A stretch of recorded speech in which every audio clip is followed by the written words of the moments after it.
গত কিছুদিন ধরে আমরা দেখতে পাচ্ছি এক হাতে ফ্যামিলি কার্ড, নেতা ফ্যামিলি কার্ড দেওয়ার ঘোষণা দিচ্ছেন, আর কর্মীরা ঘোষণা দিচ্ছেন নারীদের ছায়া খুলে নেওয়ার।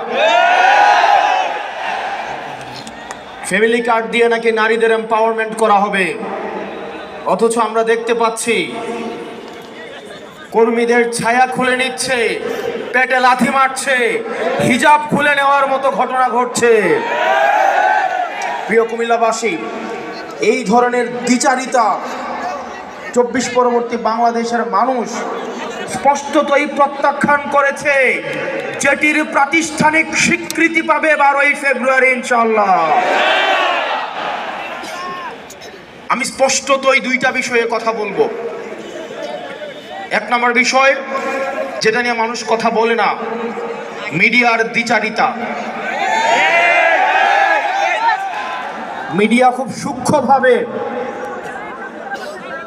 মানুষের কনসেন্ট ম্যানুফ্যাকচার শুরু করেছে। আপনি দেখবেন, বিশেষ করে যেসব মিডিয়া জুলাই